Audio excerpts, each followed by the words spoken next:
तो हम लोग पिछले क्लास में जो पिछला लेक्चर था उसमें हम लोग आईयूपीएसी नोमेनक्लेचर के बारे में बहुत अच्छे तरीके से स्टडी कर लिए थे। ठीक है, आपको याद होगा कि हम लोग उसमें बहुत सारे कम्प्लेक्स का नाम भी दिए थे आपको लिखने के लिए। आप उम्मीद करते हैं कि आप उसके लिखे भी होंगे। आज हम इसकी लेक्चर को आगे बढ़ाते हैं और आईयूपीएसी से बढ़कर अब आते हैं इसकी केमिकल प्रॉपर्टी के बारे में। कार्बनिक कॉम्प्लेक्स के केमिकल प्रॉपर्टी क्या होते हैं, मतलब उसके रासायनिक गुणधर्म क्या होते हैं, क्योंकि इसमें कई तरह के रिएक्शन पढ़ने हैं। जैसे में कंबर्शन मतलब दहन हो गया, संयोजन अभिक्रिया, कम्बिनेशन रिएक्शन जिसको बोलते हैं, ऑक्सीडेशन किसे कहते हैं, रिडक्शन क्या होता है, इन सब चीज़ों के बारे में हम आज पढ़ना शुरू करेंगे। ठीक है, चलिए अब इसके बाद आगे हम लोग पढ़ना शुरू करें तो हम अगर बात करें दहन का, तो दहन किसे कहते हैं। सबसे बड़ा चीज, पहला सबसे टर्म आता है जिसका नाम है दहन। इंग्लिश में बोलते हैं कंबर्शन। दहन, कंबर्शन क्या होता है आपको बताएं कि सबसे बड़ी चीज होता है कि कोई भी पार्टिकल्स को जब जलाते हैं तो जलाने के बाद हमें उसमें से क्या होती है, उष्मा निकलती है। तो कहते हैं, अगर दहन की पूछा जाए तो कहते हैं कि जब किसी भी कार्बनिक पदार्थ को जलाने दें तो जलाने पर क्या करता है, उसमें से उष्मा अगर प्राप्त होता है तो उसे हम लोग कहते हैं दहन। ठीक है, when a carbonic complex will burn in presence of air then exist heat, this process is called combustion। ठीक है, तो ध्यान रखेंगे अगर ऑक्सीजन के प्रेजेंस में, सबसे मजेदार आपको बात बताएं कि अगर किसी भी पार्टिकल्स को आप अगर ऑक्सीजन के प्रेजेंस में जलाते हैं, मतलब ऑक्सीजन की उपस्थिति में, मतलब वायु की उपस्थिति में जलाते हैं तो बहुत अच्छे तरीके से जलता है। सिंपल तरीका आपको एग्जाम्पल अगर बताए, आप देखे होंगे कि जब कोई लकड़ी उकड़ी जब जलाते हैं आप तो नहीं जलता है तो क्या करते हैं, आप उसमें हवा देते हैं।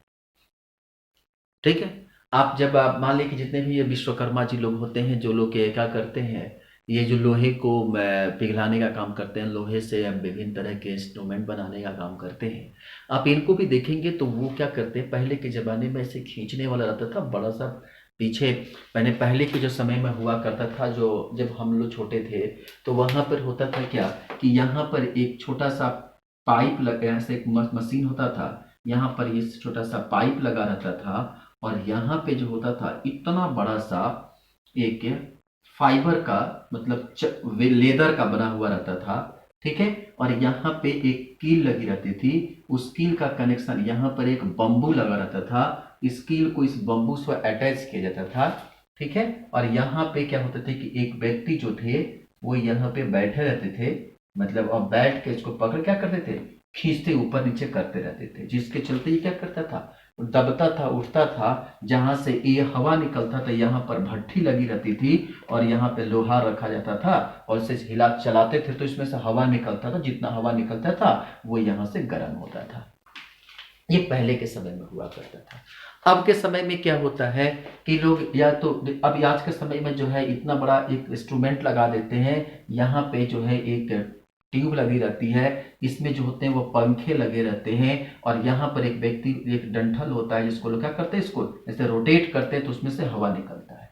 तो अब जो कुल मिला जुला कर जो भी सिस्टम है वो सारे के सारे बात जो है वो हवा, वायु पर, एयर पर डिपेंड करता है।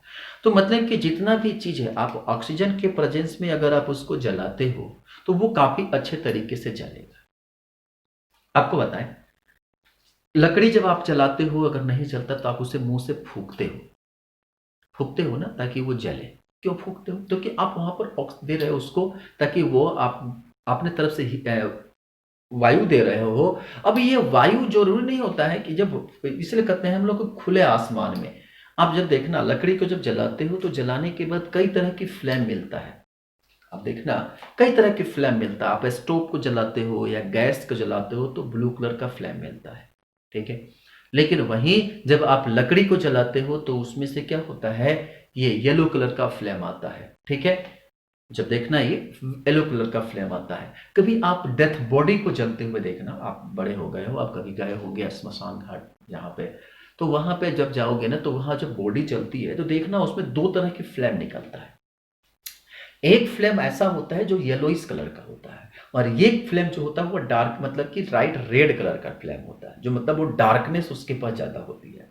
तो वो डार्कनेस ज्यादा होती है, मतलब कि वो इसलिए वो रेड कलर का फ्लेम होता है क्योंकि वहां पर अब फैट और प्रोटीन जल रहा है। कार्बोहाइड्रेट जल रहा है। लकड़ी जलता है तो वो येलोइश कलर का फ्लेम आता है, पर कार्बोहाइड्रेट और फैट जलता है तो ऐसी स्थिति में वो रेडिश कलर का फ्लेम आता है, माने कि वो डार्क कलर का फ्लेम होगा। अब अगली बार आप जब भी जाइएगा, तो अगर कभी मतलब किसी के मरने पर आप जब जाइएगा शमशान घाट में, तो वहाँ शमशान घाट में आप जाने के बाद इस जरूर इस चीज़ को मेंशन करिएगा, ठीक है। कि देखिएगा कि जो लकड़ी जब स्टार्टिंग में जब उसको आग लगाते हैं, तो आग लगाने के दौरान जो होता है उसकी जो फ्लेम होती है वो येलोइश कलर में होगा, जो जनरल लकड़ियाँ जलती हैं उस कलर में। लेकिन जैसे ही क्या करता है कि जब वो बॉडी जलना शुरू होता है, तो बॉडी से क्या होता है कि ऑयल निकलता है। कई बार लोग क्वेश्चन पूछते हैं ना कि जब बॉडी में, डेथ बॉडी में जब आग लगा दी जाती है, तो आग लगाने के बाद वो बुझता नहीं है, उसे बुझाना पड़ता है। ऐसा क्यों? तो उसके पीछे रीजन ये होता है कि सबसे बड़ा चीज़ क्या होता है, जब तक आग नहीं लगा रहता है तब तक तो दिक्कत है, ठीक है। लेकिन जैसे ही आग लग जाता है, तो आग लगने के बाद क्या होता है कि उसमें जो हमारी बॉडी, जो बॉडी जलती है, उसमें जो होता है ऑयल पाया जाता है, ठीक है। फैट होता है, न्यूट्रिशन होता है, कार्बोहाइड्रेट होता है। तो जो ऑयल होता है, वो ऑयल जो होता है, आप देखे होंगे जैसे ही बॉडी धीरे मतलब कि बॉडी में आग लगेगा, स्किन जलना शुरू होगा, फिर मसल्स जलेगा और तब बोन के पास जाएगा। स्किन, मसल्स, ये सब के सब क्या होते हैं, फैट और कार्बोहाइड्रेट होते हैं इसमें। जब ये जलना शुरू करेगा तो उसमें से ऑयल ड्रॉपलेट होना शुरू होता है, और ऑयल ड्रॉपलेट होता है और लकड़ियों के टुकड़ों पर गिरना शुरू होता है, जिसके चलते आग की स्पीड जो होती है वह बढ़ती जाती है, ठीक है। यही वजह होता है कि आग एक बार बॉडी में लग जाती है। आप कभी देखना, जब आपकी स्किन जलती है, जब आप कभी कभी शरीर में आग लगा लेते हैं, तो क्या होता है, तुरंत स्किन बर्न कर जाता है, ठीक है। इसके पीछे रीजन यही होता है। आप सबसे बड़ी चीज़ होता है कि ठीक कहते हैं कि चलिए, अब जब हम लोग करते हैं, आज जैसे खासकर जो बच्चे वाराणसी के हैं, कहते हैं सर जब एक बार बॉडी में आग लग जाती है, जब बारिश भी होता है तो बॉडी नहीं बुझती है जल्दी। बॉडी इसलिए जल्दी नहीं बुझती है कि इसके पीछे रीजन होता है कि जब एयर पार्ट, जब चूंकि H2O आता है, तो H2O में भी ऑक्सीजन की मात्रा होती है।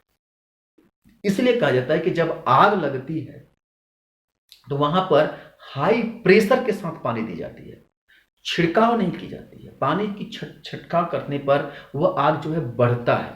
आप इसीलिए कभी आप देखे होंगे पेट्रोल पंपों पर आप जब जाते हैं, ठीक है, तो वहां पे जो है बाल्टियों में बालू रखा जाता है। कभी आप जिस चीज को देखिएगा, बालू रखा रहता है, उसके बाद नीचे लिखा रहता है अग्निशामन यंत्र। ये नहीं, बालू इसलिए रखा जाता है, उस शौक से बालू नहीं रखा जाता है। बालू इसलिए रखा जाता है कि बालू जहां आग लगता है, अगर आप बालू को वहां फेंकते हो तो बालू क्या करेगा, वो आग को तुरंत बुझा देता है। क्योंकि बालू में जो होता है वो सिलिकेट SiO2 फॉर्मूला होता है, सिलिकेट ऑक्साइड उसमें ज़्यादातर पाए जाते हैं, ठीक है। और वो कंबशन में जो होता है वो पार्टिसिपेट नहीं करता, इसीलिए वो आग को बुझा देता है। ऐसे कई सारी परिघटनाएं आपको देखने को मिलेगी। इतना ही नहीं, आप देखे होंगे कि जो फायर ब्रिगेड वाले जो यूज करते हैं, उसमें जो पानी यूज करते हैं, उसमें क्या होता है, पानी काफ़ी हाई प्रेशर के साथ होता है। और कभी ऐसा भी नहीं होता है कि जहाँ प्रेशर एक बार पानी गिराए वहाँ आग बुझ गया, ऐसा नहीं होता। उसमें कई बार पानी वहाँ पर गिरा कर उसको पूरा गीला किया जाता है, तब जाकर वो क्या होता है, बुझता है, ठीक है। यही वजह माने कि इसके कई सारे रीजन आपको देखे जाते हैं। तो आप अगर हम बात करें, आप देखे होंगे गैस स्टोव हुआ, या जो आप क्या कहते हैं, गैस हो गया, स्टोव हो गया, उसकी कलर बर्न, उसमें जो होते हैं वो ब्लू कलर की फ्लेम आती है, ठीक है। साधारण तौर पर जब आप गैस पर खाना बनाते हैं तो देखते होंगे कि बर्तन जो होता है वो काला नहीं होता है, ठीक है। लेकिन कभी कभी क्या होता है, आप देखते होंगे कि जो बर्तन है वो काले पड़ जाते हैं, ठीक है। आप सोचने लगते होंगे कि अरे यार क्या हो गया, ठीक है। तो उसके पीछे दो रीजन होते हैं, आपको बताएं। आपको पहले चीज बताते हैं, जब गैस, जब आपका टंकी जब घर में नया आता है, जब आप उसको यूज करने में लगाते हो, देखोगे उसकी फ्लेम जो होती है वो ब्लू कलर की होती है, ठीक है। लेकिन जब लास्ट स्थिति में, जब मम्मी कैसे बोल देती है कि अब सिलेंडर खत्म होने वाला है, वो मम्मी गैस को सिलेंडर उठाती नहीं है, वो फ्लेम देखकर बता देती है कि जो है अब वो गैस जो है वह खत्म होने के कगार पर पहुंच गया, क्योंकि उसकी फ्लेम जो होती है वो ब्लू कलर से कन्वर्ट होकर येलोइश कलर में आने लगती है। क्यों? क्योंकि ईंधन धीरे धीरे क्या हो गया, वो खत्म हो गया वहां पे, ठीक। इसीलिए वो जो होता है वह क्या कलर में आता है, येलोइश कलर में आने लगता है। जनरली जो गैस होता है वह जनरली उसमें ब्यूटेन गैस भरे जाते हैं, ठीक है। उसमें जो कंबशन, हाई कंबशन वाले निफ्ट गैस भरे जाते हैं, खासकर उसमें ब्यूटेन भरे जाते हैं। आपको बताएं, उसमें जो होता है वो थायोल डाला जाता है, जैसे मेथेनॉल, मेथिल थायोल हो गया या एथिल थायोल हो गया, जनरली उसमें डाला जाता है। क्यों? एथिल मेथिल थायोल जो होता है वो कंबशन यानी जरने में मदद नहीं करता है। वो सिर्फ इसलिए होता है ताकि आपको स्मेल करे, महकता, जो आपको गैस महकता है ना, वो एलपीजी का जो गैस आपको लिक्विड पेट्रोलियम गैस का जो आप महकता है, वो महकना पता है क्या है? वो मेथिल थायोल है, केमिकल है मेथिल थायोल, CH3CHO उसका फॉर्मूला होता है। मेथिल थायोल होता है या एथिल थायोल होता है। ध्यान रखेंगे जो गैस महकता है ना वो आपका मेथिल थायोल होता है या एथिल C2H5SHO। ठीक है, ये मेथिल और एथिल थायोल होता है और कुछ नहीं होता है। तो उसको 0.1% भरा जाता है ताकि स्मेल समझ में आ जाए। क्यों भरा जाता है? क्योंकि ब्यूटेन जो होता है वो स्मेललेस होता है।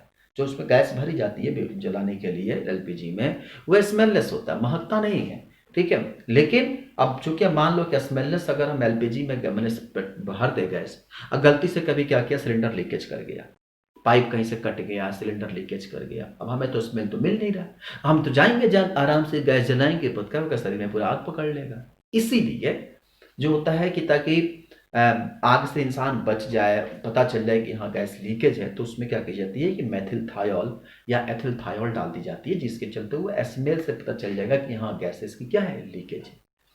दूसरे से हम बता रहे थे कि इसमें जो होते हैं आप देखेंगे बर्नर होता है।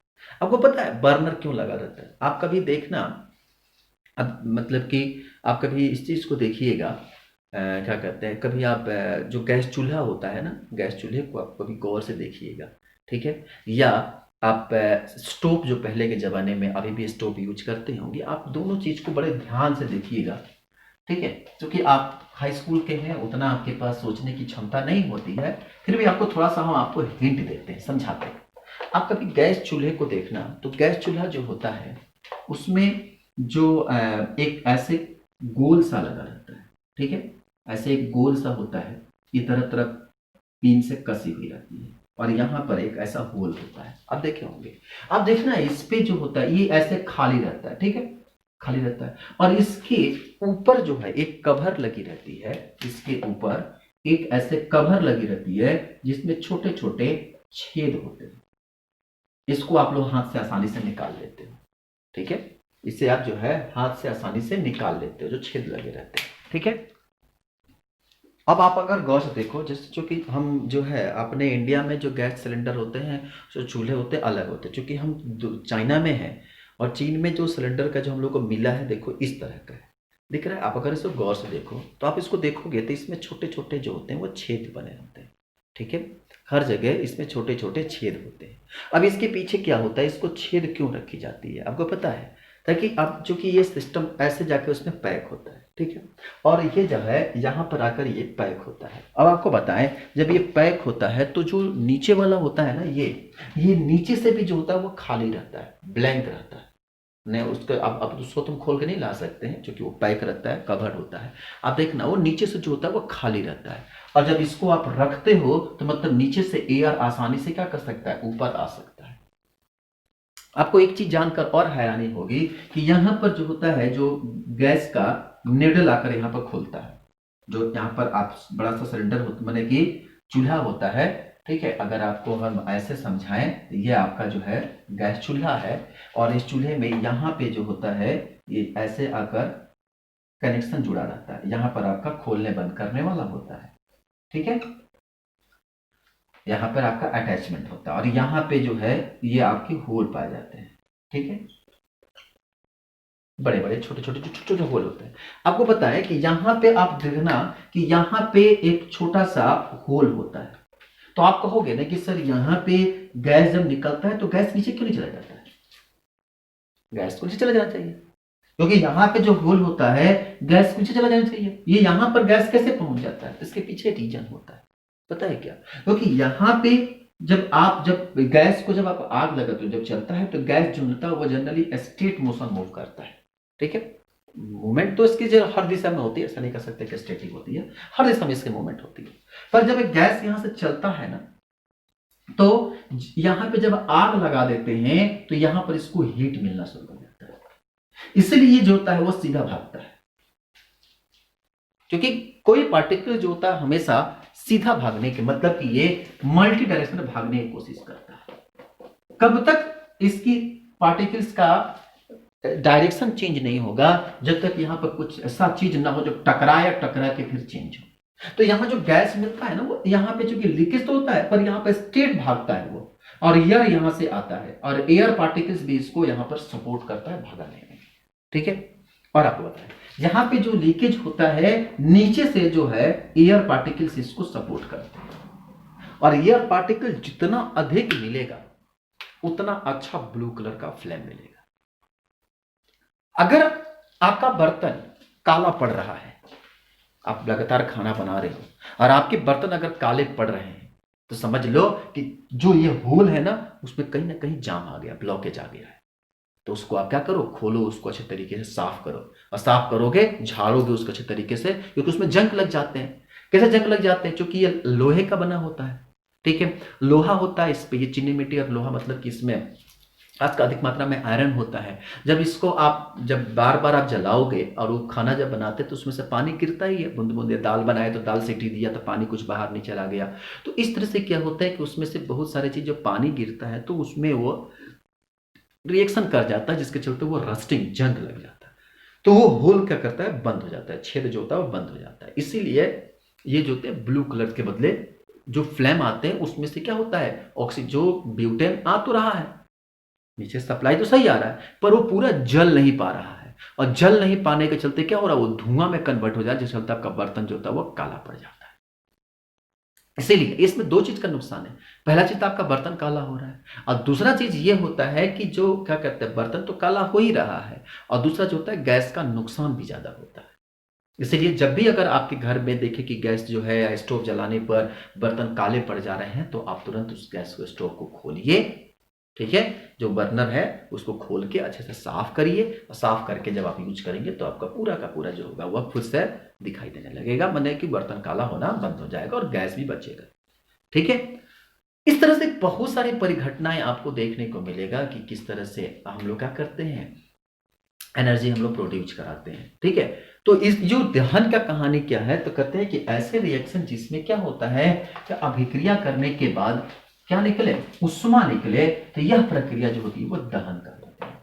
आपको बताएं, जब हम लोग सांस लेते हैं, तो सांस लेते हैं तो ऑक्सीजन हम लोग लेते हैं, लेकिन आप जब सांस छोड़ते हो, महसूस करना, जब सांस लोगे तो देखोगे कि तुम्हारे जो लोअर जा हो, सॉरी अपर जा होगा, सांस लोगे तो अंदर तुमको शीतलता महसूस होगा, मतलब ठंडी महसूस होती है। लेकिन जब आप सांस छोड़ते हो, तो सांस छोड़ना और हाथ पर उसको निकालना, लगेगा कि आपको गर्म निकल रहा है, आपको हीट महसूस होगा। इसके पीछे रीजन क्या होता है? अब जब ठंडी के दिनों में, जब खासकर जब शीतलहरी होती है, बाहर का टेम्परेचर काफी ठंडा होता है, तब आप ऐसा करते तो आपके मुंह से धुआं निकलता है। बचपन में लोग कहते देखो हम सिगरेट पिए हुए हैं, धुआं निकलता है, जैसे लोग सिगरेट पीकर, सिगार पीकर या बीड़ी पीकर धुआं निकालते हैं, इस तरह की धुआं इसमें से निकलती है। तो बड़े दिमाग में ख्याल आता है, यार ये है क्या?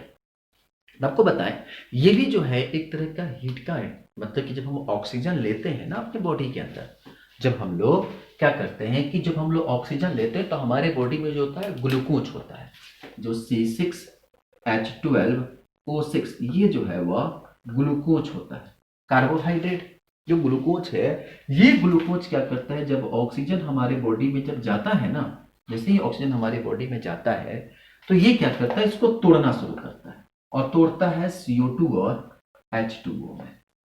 किसमें तोड़ता है? CO2 और H2O में। ठीक है, अब देखो, जो ये ग्लूकोज था जब ऑक्सीजन के संपर्क में आया तो CO2 और H2O में तोड़ा, तो जैसे ही तोड़ता है तो इसमें से यहां से हीट निकलता है। आई बात समझ में? अब जो हीट निकलता है, देखो हम लोग सांस जो छोड़ते हैं, ये CO2 बाहर निकलता है। जब हम लोग सांस जब भी छोड़ते हैं तो ये CO2 बाहर निकलता है, और उसी CO2 के साथ जो होता है ये हीट भी बाहर निकलता है। आई बात समझ में? तो जब CO2 छोड़ते हैं, CO2 बाहर निकलता है, और ये क्या निकलता है, हीट बाहर निकलता है, और थोड़ी थोड़ी मात्रा में पानी भी निकलता है, ये भाप के रूप में, वेपर फॉर्म में बाहर निकलता है। अब देखना कैसे, हम आपको बताते हैं कैसे। जब आप लगातार करना देखोगे कि आपके हाथ पे जो होते हैं वो पानी के ड्रॉपलेट, मतलब पसीने टाइप के लगते हैं। तो जब हम सांस छोड़ते हैं तो CO2 भी निकलता है, पानी भी निकलता है, और हीट भी निकलता है। आप समझ में आया क्यों धुआं निकलता है? वो धुआं नहीं होता है, वो हीट होता है, उष्मा होता है।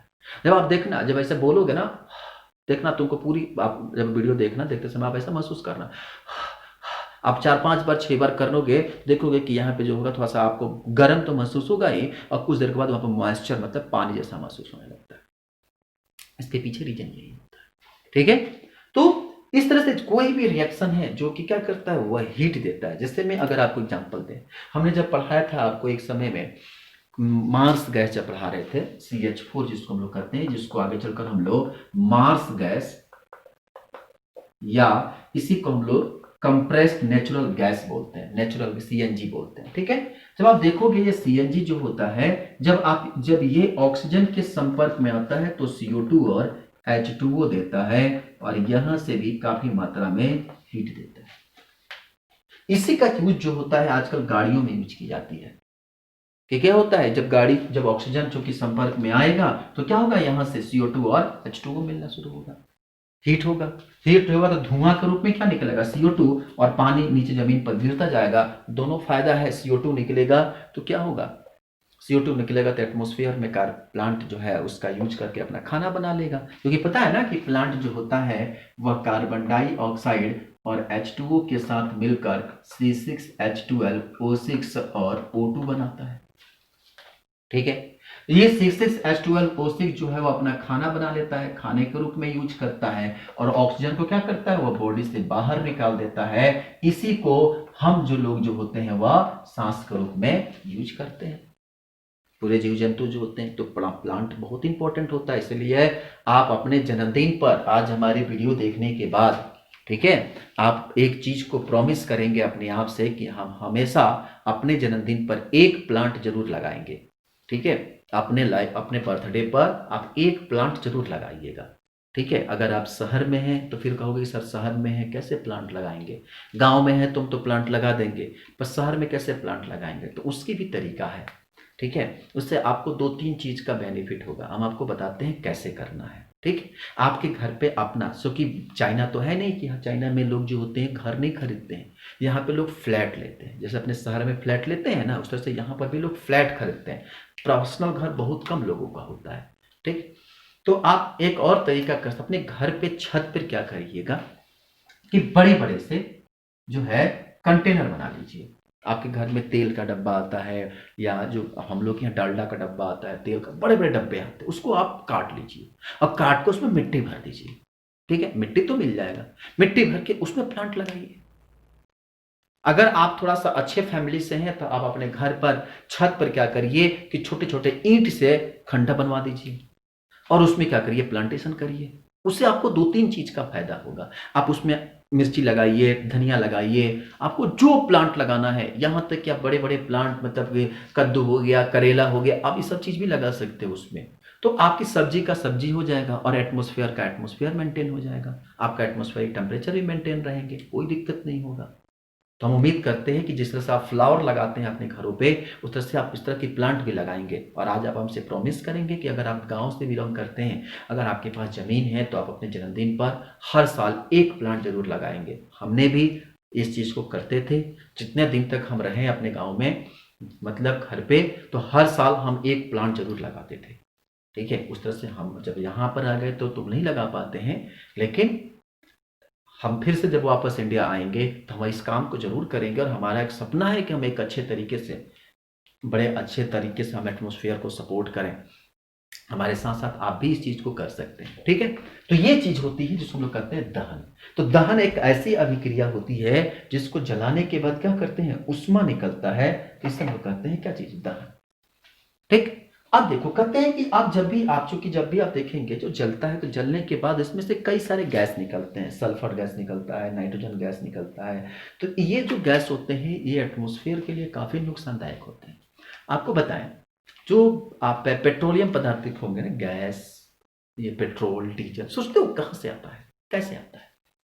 कभी ये दिमाग में आया है कि आखिर ये गैस पेट्रोल आता कैसे है, कहाँ से चलता है? ये कहते हैं कि क्या करते हैं, ये इराक हो गया या दुबई हो गया, यहाँ पे तेल का खदान है। ये खदान कहाँ से आता है, कैसे आता है? कभी आपके दिमाग में ये बातें आई है कि किस तरह से ये सब आ जाते हैं? तो इसके पीछे बड़ा रीजन होता है, पता है क्या?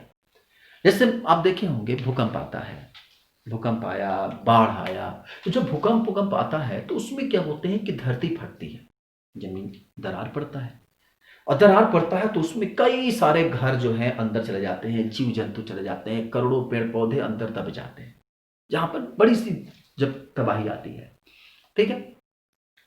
तो उसमें क्या होता है कि जो बड़ी सी तबाही आती है तो वहां पे जो पेड़ पौधे जमीन के अंदर दब जाते हैं। अब वो दबने के बाद क्या होता है, अंदर के एटमॉस्फेरिक प्रेशर जो है बाहर से कम होता है, वहां पर ऑक्सीजन की सप्लाई इतनी अच्छी से होती नहीं है। आपको एक सिंपल तरीका बताते हैं, आप अगर लकड़ी को जला रहे हो, ठीक है, और लकड़ी को जलाते हो तो कभी सोचे हो कोई कोयला क्यों बन जाता है? कुछ लकड़ी तो पूरे जल जाते हैं और कुछ होते हैं वो कोयला बन जाते हैं। लकड़ी का कोयला की बात करें, इसके पीछे रीजन होता है कि जब आप लकड़ी को ऑक्सीजन के संपर्क में लगातार जलाते जाते हो तो जल के पूरा राख बन जाता है। पूरा ऑक्सीजन अगर मिल जाएगा तो जल के पूरा राख बन जाएगा। लेकिन अगर आप लकड़ी को जला रहे हो और उसको ऑक्सीजन की पूरी सप्लाई नहीं मिलेगी तो वो जल नहीं पाएगा पूरा। इसी वजह से क्या करता है, उसमें से धुआं निकलता है। जितना अधिक ऑक्सीजन मिलेगा उतना अच्छा जलेगा, और जितना कम ऑक्सीजन मिलेगा उतना खराब जलेगा। जितना अधिक जलेगा उसकी धुआं की जो कलर होती है वो चेंज होती जाएगी।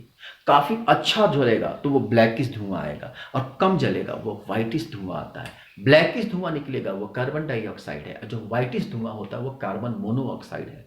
खासकर जब आप कोयला जलाते हो तो देखना, कोयला जो लकड़ी वाला कोयला हुआ या जो खदान वाला कोयला होता है, उसको जलाते तो उसमें सफेद धुआं आता है, मतलब वो कार्बन मोनोऑक्साइड है, वो अच्छे से जल नहीं रहा है। लेकिन और ऑक्सीजन जब उसको मिल जाता है तो ब्लैक धुआं आने लगता है, तो मतलब कि वह कार्बन डाइऑक्साइड जो है। तो इसकी बहुत सारी चीजें ऐसे आपको मिलेंगी, ठीक है। तो कहा कि जब अर्थक्वेक मैंने भूकंप आता है तो वो क्या करता है कि मिट्टी के अंदर जो होते हैं वो दब जाते हैं, बहुत सारी चीजें जब मिट्टी के अंदर दब जाते हैं तो दबने के बाद क्या होता है कि वहां पर एटमॉस्फेरिक टेम्परेचर मिलता नहीं है। जब वायुमंडलीय टेम्परेचर नहीं मिल पाता, वायुमंडलीय दाब नहीं मिलता है, तो धीरे धीरे क्या करता है, वह क्या कहते हैं, स्लिट्स बनने लगता है, ठीक। और वही चीजें आगे चलकर धीरे धीरे धीरे धीरे जीवाश्म में कन्वर्ट होता है, जो फॉसिल्स का नाम से जानते हैं, ठीक। अब बॉडी में जो होते हैं काफी काफी मात्रा में फैट, कार्बोहाइड्रेट, प्रोटीन होते हैं, और ये सब चीज क्या होते हैं, आप फैट जो कहते हैं, जो तेल हम लोग खाते हैं, जैसे कार्बोहाइड्रेट, फैट, ये सब के सब जो होते हैं एक ऑयल्स के फॉर्म में उसमें से रिसाव होने लगता है, ठीक है। और ऑयल क्या करता है, वो धीरे धीरे वहां से ऑयल के रूप में कन्वर्ट होने लगता है, और जो डस्ट पार्टिकल्स बच गया, जो गाद्य पदार्थ बच जाता है, वह जो होता है वो इकट्ठा होकर एक सॉलिड पार्टिकल से बन जाता है, उसको हम लोग कहते हैं कोयला बन जाता है, खदान, मतलब इस तरह की चीजें वो क्या करते हैं, वो बन जाता है। तो ये जो जीवाश्म में जो होता है, पेट्रोल, डीजल, ये सब चीजें क्या है, जीव जंतु, पेड़ पौधे के कई सालों पहले मर जाने से, मिट्टी के अंदर दब जाने से ये जो होते हैं धीरे धीरे उसमें डिकम्पोज होता है, और डिकम्पोज होने के बाद क्या करता है, ये निर्माण होता है, ठीक है। तो इस तरह से आपकी चीजें जो होती है, तो आप याद रखना कि जो भी हमारे पास कॉम्बिनेशन होता है, वो हर कॉम्बिनेशन, अगर कोई भी कॉम्प्लेक्स कॉम्बिनेशन करता है, जलता है, तो जलने के लिए हमें वायु की आवश्यकता पूर्ण रूप से होती है। अगर आपके पास वायु नहीं है, ऑक्सीजन के संपर्क नहीं है, तो वो सही से क्या होगा, नहीं जलेगा, ठीक है। चलो, अब इसके बाद हम बहुत सारी बातें की है इसमें, तो आप याद रखना, हमने आपको ऑक्सीकारक किसे कहते हैं, ऑक्सीकारक एजेंट क्या होता है, सब चीजें आपको पहले से हम एसिड, बेस और सॉल्ट पढ़ाए थे, वहीं आपको सिखा दिए थे, ठीक है। तो अगर मान लो कि हमारे पास अगर ये एक CH3CH2OH, ये आपका एक एथिल अल्कोहल है, और इसे अगर हम क्या करते हैं, बेसिक मीडियम में, अगर हम इसे बेसिक मीडियम, क्षारीय मीडियम में रखें, बेसिक में KMnO4 लेते हैं, ठीक है, थोड़ा सा बढ़ा देते हैं, दिख रहा है ना बोर्ड पे, KMnO4 लेते हैं और इसको हीट करते हैं, ठीक है।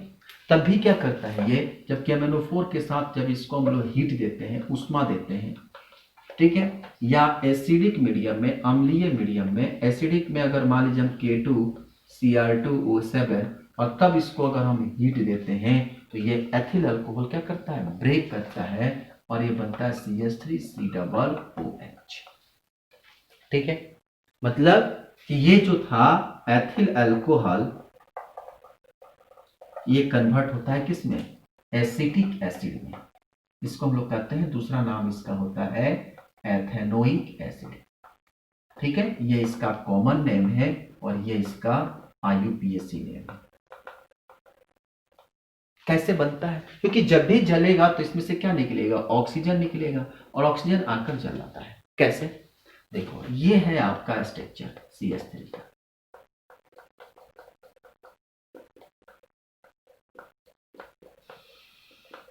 ठीक है, ये है आपका OH। ठीक, अब जैसे ही यहाँ पे जो है ऑक्सीजन पार्टिकल्स आता है, अब क्या करता है, क्योंकि ऑक्सीजन जब भी आएगा वो किसके रूप में आएगा, O2 के रूप में आएगा। ठीक है, तो ऑक्सीजन जो आएगा जो O2 के रूप में यहाँ पे होता है, तो मतलब एक ऑक्सीजन और कितना ऑक्सीजन, दो ऑक्सीजन। और आपको पता है ना कि ऑक्सीजन ऑक्सीजन के बीच में कौन सा बॉन्ड होता है, डबल बॉन्ड होता है। ठीक, मतलब जब ये टूटेगा तो इसके ऊपर दो बॉन्ड इलेक्ट्रॉन होंगे। गौर समझना है इसको, जो ऑक्सीजन है ये जब टूटेगा तो इसके ऊपर डबल दो दो इलेक्ट्रॉन होंगे, तभी तो शेयर करके डबल बॉन्ड बनाता है। अब यहां से क्या करेगा, अब जरा समझना, यहां से हाइड्रोजन टूटेगा। ठीक है, तो क्या स्ट्रक्चर बनेगा,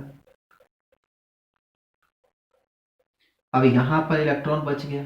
ठीक, और यहां पर हाइड्रोजन जो है अपना एक अलग इलेक्ट्रॉन बना लिया, और यहां से ये OH है। ठीक, अब जो इसका दो इलेक्ट्रॉन है ये आकर यहां पर अटैक करता है, तो क्या बनाएगा,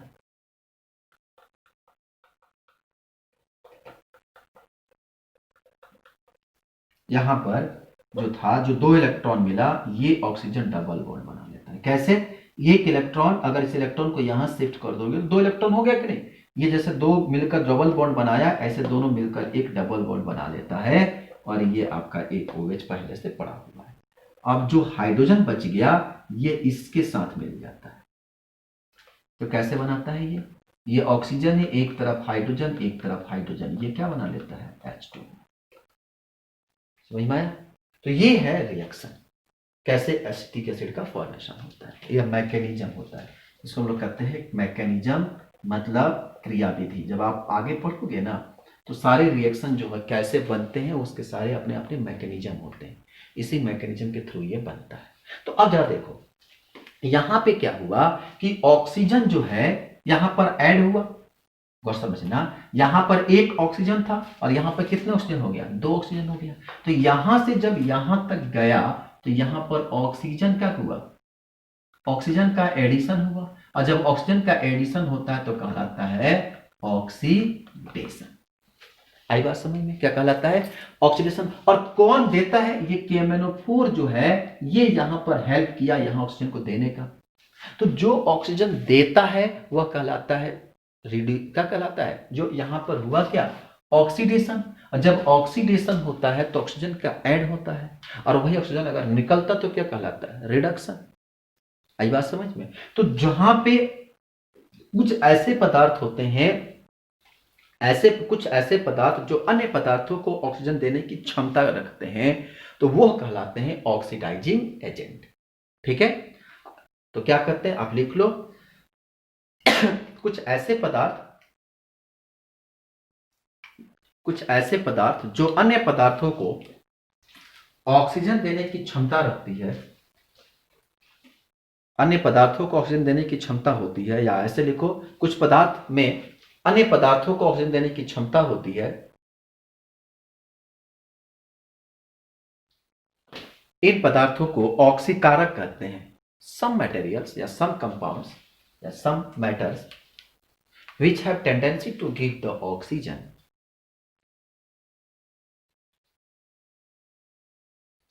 is called oxidizing agent. That materials are called oxidizing agent.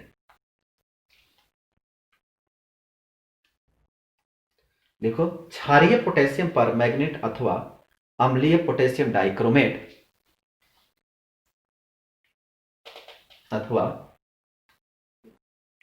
अथवा अम्लीय पोटेशियम डाइक्रोमेट अल्कोहलों को ऑक्सीकृत करते हैं।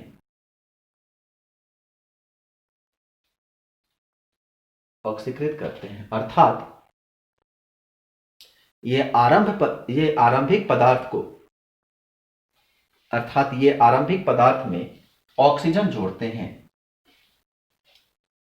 अतः इसे ऑक्सीकारक कहते हैं। लिखो, in the given reaction basic KMnO4, basic potassium potassium पर मैग्नेट, बेसिक पोटेशियम पर मैग्नेट और acidic potassium dichromate, acidic potassium dichromate firstly supply to oxygen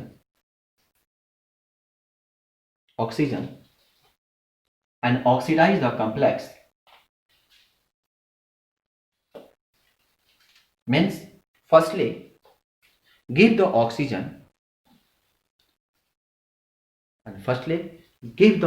या supply the oxygen या addition of oxygen, so that compound is called oxidizing agent.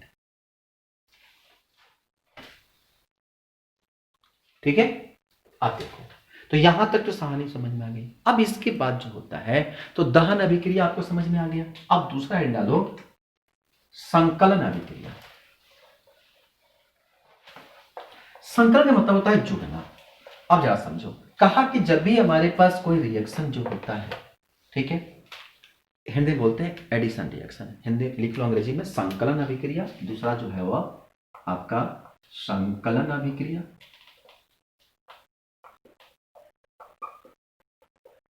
ठीक है, English में बोलते हैं उसको एडिशन रिएक्शन या कॉम्बिनेशन रिएक्शन।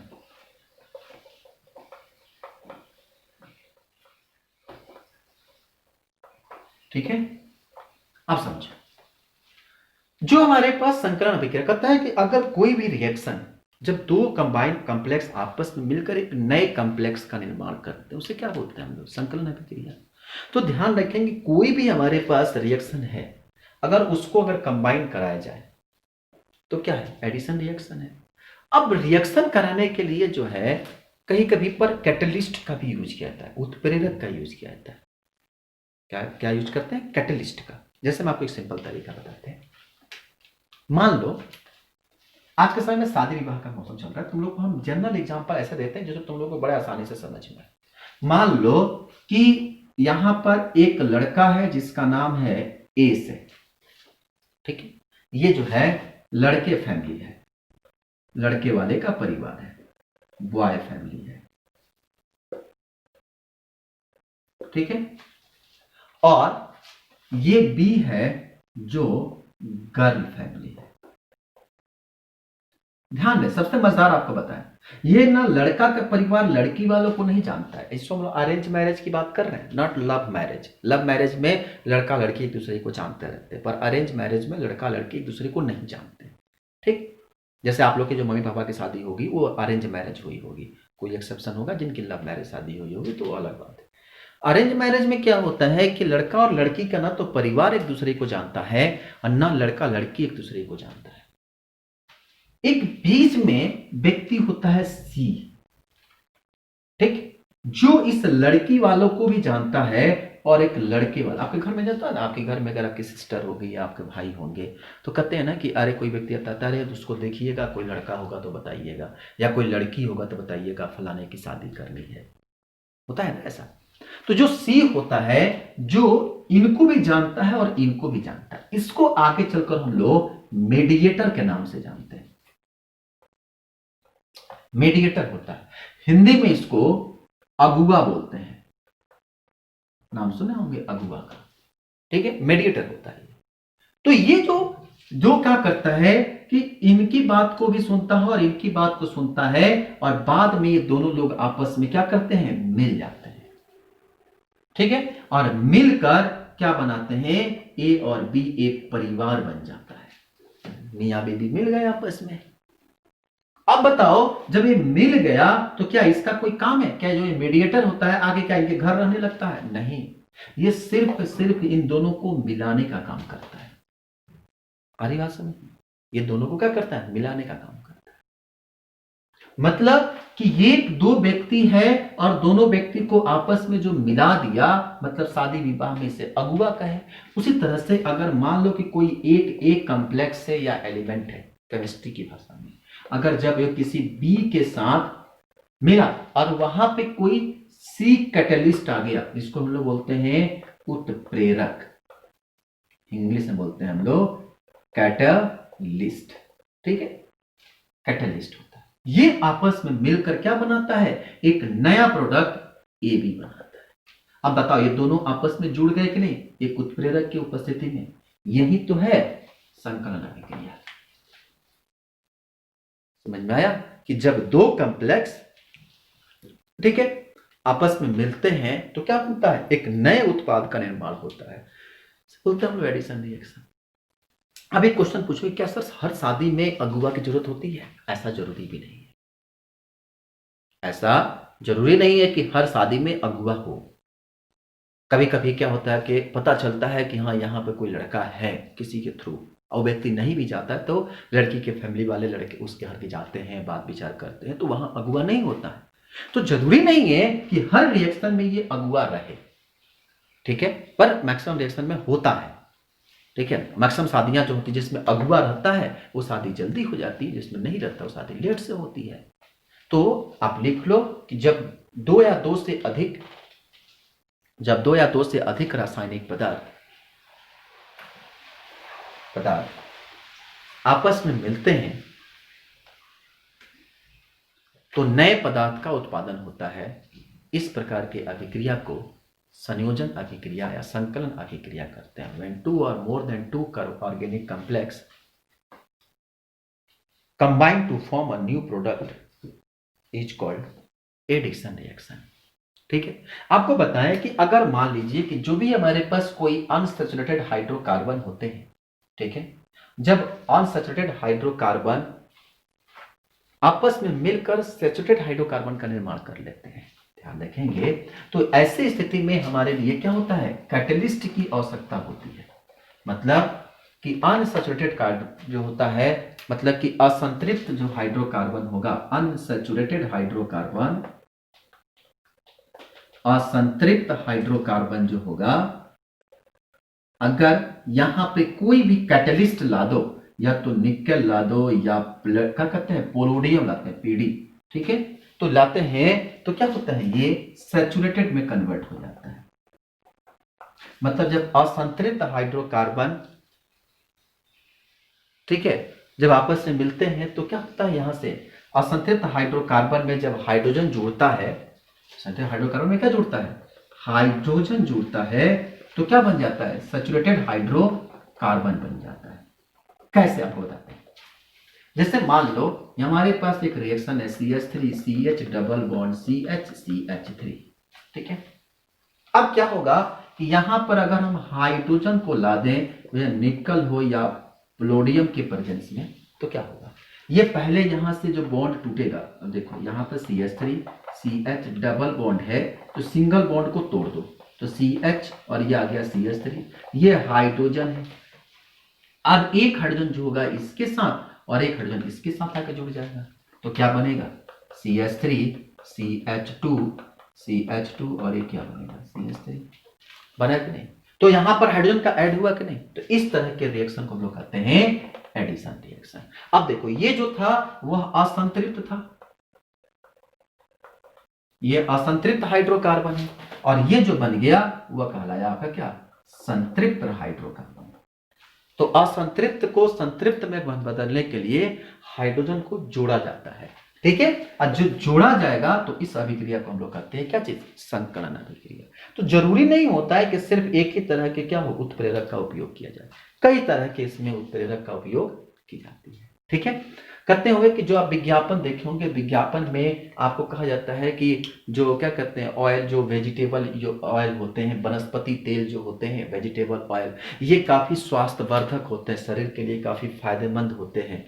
जबकि क्या होता है, साधारण तौर पर ये जंतु जितने हैं एनिमल्स के फैट में पाए जाते हैं, तो स्वास्थ्य के लिए हानिकारक माने जाते हैं, ठीक है। तो आप याद रखिएगा, आप साधारण तौर पर जो एनिमल फैट होते हैं, एनिमल फैट में सैचुरेटेड हाइड्रोकार्बन होता है, ध्यान रखिएगा। आप पहले को कहते हैं ना कि वनस्पति घी यूज करने के लिए, वनस्पति में जो होता है, जो डालडा होता है, उसमें अनसैचुरेटेड हाइड्रोकार्बन होता है, ठीक है, अनसैचुरेटेड हाइड्रोकार्बन होता है। तो कहा कि साधारण तौर पर जो फैट होते हैं, ध्यान रखिएगा, जो भी आपके लिए जो होते हैं, आपको क्या बोलते हैं, वे जितने भी एनिमल फैट होते हैं वो सारे के सारे उसमें सैचुरेटेड हाइड्रोकार्बन होता है, जो स्वास्थ्य के लिए क्या होते हैं, हानिकारक होते हैं। तो जितने भी सैचुरेटेड हाइड्रोकार्बन होंगे वो स्वास्थ्य के लिए क्या होंगे, हानिकारक होते हैं।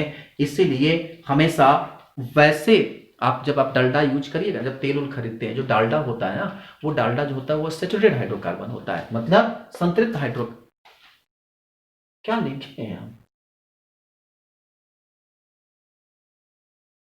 ठीक, सही है। तो कहा कि जो भी हमारे पास से, जहां पर आप याद रखिएगा कि जब भी हम लोग डालडा उल्डा यूज करते हैं तो क्या होता है कि इसमें एक लंबी श्रृंखला जो हम लोग बनाते हैं, तो आप इस चीज को हमेशा ही याद रखिएगा कि अगर आपके यहाँ असैचुरेटेड हाइड्रोकार्बन है, आप देखिएगा जब आपके घर पे तेल आता है तो उसमें लिखा आता है सैचुरेटेड हाइड्रोकार्बन की अनसैचुरेटेड। आप जब आपके घर में तेल का डब्बा आएगा ना, पैकेट, उसमें आप पढ़िएगा, लिखा रहता है कि सैचुरेटेड है कि अनसैचुरेटेड है, ठीक है। तो खासकर डालडा जो होता है वह जो डालडा जो होता है वो सैचुरेटेड हाइड्रोकार्बन खासकर, तो आप और तो आप हमेशा यूज करिएगा कि वो जो जिसमें अनसैचुरेटेड हाइड्रोकार्बन हो, तो भोजन पकाने के लिए हमेशा अनसैचुरेटेड हाइड्रोकार्बन का उपयोग करिए, ठीक है। ताकि सैचुरेटेड जो होता है उसको ब्रेक करने में काफ़ी एनर्जी लगती है, और एनर्जी अगर लगेगा तो ऐसे कंडीशन में जो होगा वह काफ़ी हमें नुकसानदायक होता है, ठीक। चलिए, तो हम लोग इतना तक सीख लिए। अगले क्लास में हम लोग सीखेंगे डिस्प्लेसमेंट यानी प्रतिस्थापन अभिक्रिया के बारे में, ठीक है। प्रतिस्थापन किसे कहते हैं, जिसमें सिंगल प्रतिस्थापन, डबल यानी कि द्विप्रतिस्थापन किसे कहते हैं, ठीक है। अगर आपको अच्छा लगा होगा तो आप हमारे कमेंट बॉक्स में जरूर बताइएगा कि कैसा लगा आपको, और अपने दोस्तों से जरूर शेयर करिएगा, ठीक है। आप लोग की शेयर से ही हमें भी होगा अच्छा लगेगा, और हमें मतलब कि काम करने में और मन लगेगा। आज इतना ही। Thank you so much.